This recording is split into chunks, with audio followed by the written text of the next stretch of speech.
So what's up guys, क्या हाल है आप लोगों का। Welcome back to Critics Anime. और आज की इस वीडियो में हम देखेंगे वन पीस के एपिसोड 2 और 3 को। So let's start the episode. तो पिछले एपिसोड में देखा था कि लूफी और कोबी निकल पड़ते हैं जोरो को ढूंढने के लिए ताकि लूफी को उसे अपने टीम में शामिल करना होता है। तो जब लूफी पूछता है कि जोरो आखिर में कैसा है, तो कोबी उससे कहता है कि जोरो बहुत खतरनाक है। उसे लोग डीमन भी कहते हैं क्योंकि भाई वो इंसान तो है बट वो इतना खतरनाक स्वॉर्ड चलाता है कि कोई उसके सामने टिक नहीं पाता।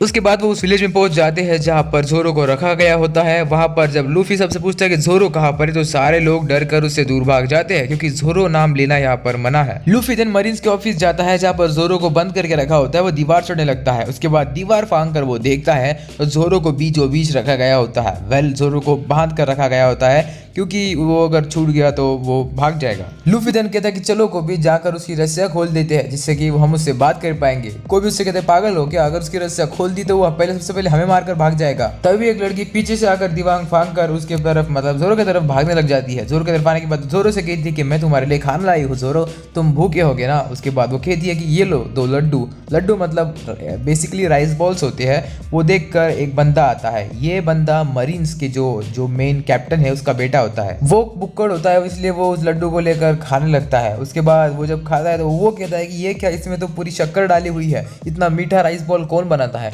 उसके बाद उसे नीचे फेंक कर उसे अपने पैरों के तले कुचलने लग जाता है, जिसे देखकर बेचारी लड़की इमोशनल हो जाती है क्योंकि उसने इतनी प्यार से उसे जोरो के लिए बनाया था। उसके बाद वो बंदा कहता है कि इस लड़की ने मेरा मुंह खराब कर दिया इसलिए उसे उठाकर फेंक दो।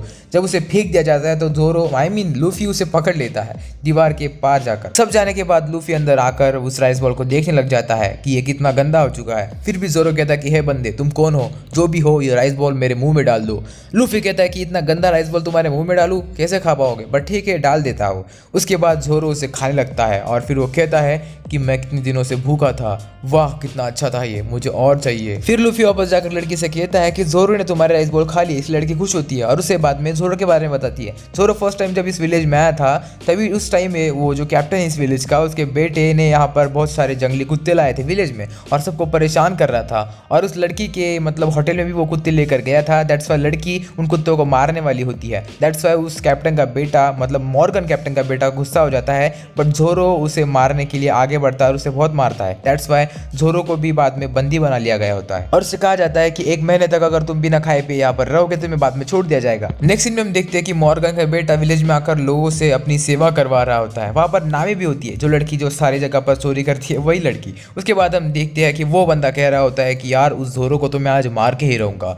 ये सुनकर लूफी भी वहां पर होता है और उसे गुस्सा आता है कि ये जोरो को 1 महीने के बाद छोड़ने वाला था, मारने की किसे बात कर रहा है। दैट्स व्हाई लूफी उसके मुंह पर एक जोरदार पंच मारता और कहता है कि तेरी हिम्मत कैसे हुई ऐसा बोलने की, कुत्ते तुमको नहीं पता कि मेरा पापा कौन है, अगर उनको पता चला तो तुम मारे जाओगे, समझे। उसके बाद लूफी डायरेक्ट जोरो के पास जाकर कहता है कि जोरो मैं तुम्हें अपनी टीम में शामिल करने वाला हूँ। जोरो से नहीं कहता है। फिर लूफी कहता है कि मैं तुम्हारी स्वॉर्ड तुम्हारे पास लाके दूंगा, तब तो हाँ कहोगे ना।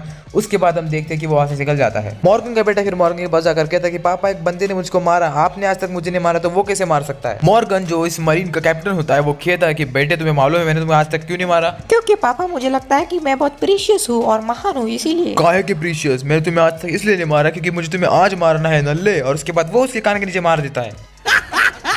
मॉर्गन कहता है कि यहाँ पर सिर्फ एक ही बंदा महान है और वो मैं हूँ, तू बस मेरी एक बिगड़ेल औलाद है। फिर मॉर्गन अपने बंदों को कहता है कि उस लड़की को मार दो जिसने जोरो को राइस बॉल खिलाने की कोशिश की। वहां पर हम देखते हैं कि मॉर्गन की एक बहुत बड़ी मूर्ति का उद्घाटन होने वाला होता है, इसलिए उसे खड़ा किया जा रहा होता है। मॉर्गन की मूर्ति बहुत बड़ी होती है और उसे खड़ा करने के लिए बहुत सारे लोग भी लगते हैं। फिर हम देखते हैं कि उसे बहुत लोग बड़ी मुश्किल से ऊपर खींच रहे होते हैं। तभी हम देखते हैं कि लूफी वहां पर जंप मारकर ऊपर आता है और उस मूर्ति के ऊपर जब पैर रखता है तो बहुत वजन लगने के बाद इसीलिए गलती से वो मूर्ति लोगों के हाथ से छूट जाती है। छूटने के बाद क्या वो लुढ़की और नीचे जाकर गिर के फुट गई। और क्या होने वाला था, मॉर्गन के आंसू निकल जाते हैं। उसे मालूम ही नहीं पड़ता कि आखिर हुआ क्या। एक बंदा आ गया, मूर्ति फोड़कर भाग गया। और सच में लूफी मॉर्गन के बेटे को लेकर भाग जाता है क्योंकि उसे ही पता था कि जोरो के स्वॉर्ड्स कहां पर रखी है। एंड उसी तरफ नामी नाम की लड़की होती है जो यहाँ पर भी खजाना लूटने ही आई होती है मराइन्स का। लूफी मॉर्गन की औलाद को पूछता है कि बता उसकी स्वॉर्ड्स कहां पर है, जोरो की स्वॉर्ड्स। तो वो कहता है कि मेरे रूम में। नेक्स्ट सीन में हम देखते हैं कि कोबी यहाँ पर जोरो को छुड़ा रहा होता है और वो लूफी के बारे में बताता है कि लूफी तुम्हारे लिए बहुत बहुत कुछ कर रहा है तुम्हारे छुड़ाने के लिए, वो तुम्हारे शॉर्ट लेने गया है एंड उसने लिटरली मॉर्गन के बेटे को चपेट मार। तभी कोबी को मॉर्गन देख लेता है और अपनी सेना के साथ वहां पर बंदूक ताने आ जाता है उसे मारने के लिए। सो यहाँ पर लूफी को मालूम नहीं होता कि जोरो की स्वॉर्ड कौन सी है, इसलिए वो तीनों की तीनों स्वॉर्ड को लेकर जाता है। नेक्स्ट टाइम शिफ्ट होता है जोरो और कोबी की तरफ। उनके सामने होती है मॉर्गन की सेना और सबके सब के पास बंदूक होती है और वो बंदूक से इन्हें भून देने वाले होते हैं।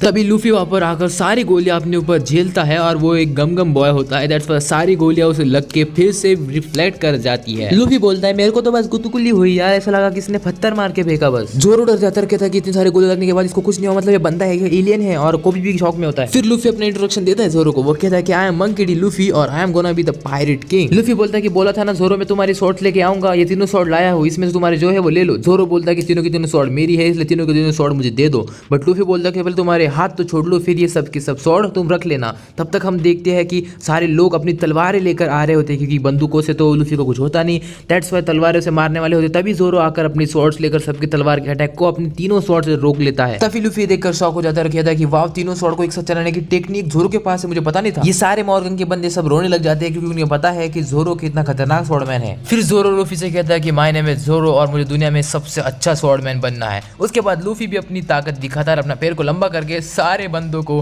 नीचे गिरा देता है। सब सोचने लग जाते हैं कि ये बंदे के पास कौन सी पावर है। मॉर्गन कहता है कि क्या उसने डेविल फ्रूट खाया है, मुझे लगा था कि सारी बातें झूठ है, बस कहानियां है। लूफी उसकी बातें नहीं सुनता और डायरेक्ट मॉर्गन के पास जाता है उसे मारने के लिए और इतनी तेजी से जाता है। उसके बाद वो अपने पंच को मारता है, बट मॉर्गन अपने हाथों को, जो कुल्हाड़ी का हाथ होता है, उससे उस पंच को रोक लेता है। मॉर्गन कहता है कि मैं बहुत खतरनाक हूँ बच्चे, तुम मेरे सामने कुछ नहीं हो, समझे। यहाँ पर हम देखते हैं कि मॉर्गन के बेटे ने कोबी को पकड़ लिया होता है और उसके सिर पर बंदूक तान देता है। लूफी डरता नहीं है और आगे बढ़ता है और कहता है कि उसे मार दो, बट मैं उसके बाद तुम्हें नहीं छोड़ूंगा। उसके बाद मॉर्गन लूफी के पीछे आता है और उसे कुल्हाड़ी मारने वाला होता है, बट तभी हम देखते हैं कि जोरो अपनी स्वॉर्ड से मॉर्गन के पेट में स्वॉर्ड मार देता है और लूफी भी इतना फास्ट पंच मारता है मॉर्गन के बेटे को कि मॉर्गन के बेटे को समझ में नहीं आता कि कब पंच लगा। उसके बाद हम देखते हैं कि सारे लोग जो मॉर्गन के यानी अंडर काम कर रहे थे सब खुश हो जाते हैं, क्योंकि मॉर्गन ने इन सबको गुलाम बनाकर रखा था और वो इनको पसंद नहीं था। लूफी भी कहता है कि देखो यार सारे लोग खुश है, पता नहीं क्यों। कोबी कहता है कि शायद मॉर्गन के कामों को ये लोग पसंद नहीं करते थे। सो दूसरी तरफ जोरो यहाँ पर नीचे गिर जाता है, क्योंकि उसे भूख लगी होती है और उसने बहुत ज्यादा फाइट कर ली होती है। फिर हम नामे को देखते हैं, जो कि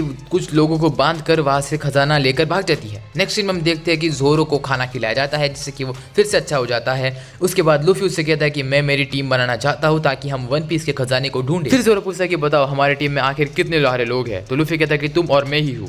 जोरो कहता है कि क्या सिर्फ तुम और मैं, और इसे तुम टीम कहते हो, ये कैसी टीम है भाई। लूफी बोलता है कि हमारे पास पायरेट की बोट भी है भैया, तुम टेंशन क्यों ले रहे हो, टीम तो बनती ही रहेगी ना। उसके बाद जोरो कहता है कि भाई इसको तुम बोट कहते हो, ये तो छोटी सी नाव है यार। जोरो कहता है कि बच्चे तुझे आखिर में लगता क्या है, दो लोगों को लेकर तो एक छोटी सी नाव को लेकर तू पायरेट किंग बनेगा। लूफी कहता है कि हाँ ये हासिल होके रहेगा, क्योंकि बचपन से मेरी इच्छा थी कि मैं पायरेट किंग बनूं। तभी वहां पर मराइन से लोग आते हैं और कहते हैं कि आपका शुक्रिया लूफी भैया कि तुमने हमें उस मॉर्गन से छुटकारा दिया, बट मुझे मालूम पड़ा कि तू एक पायरेट है, इसीलिए तुझे विलेज छोड़कर जाना पड़ेगा, जल्दी से चला जा। बहुत फिर कहता लूफी भी यहाँ पर क्यों रुकेगा भाई, उसको तो जाना ही था, इसलिए वो कहता है कि ठीक है मैं जल्दी से यहाँ से निकल पड़ता हूँ। तभी वो बंदा कहता है कि ये बच्चा भी तुम्हारे साथ था ना, क्या ये पायरेट भी है।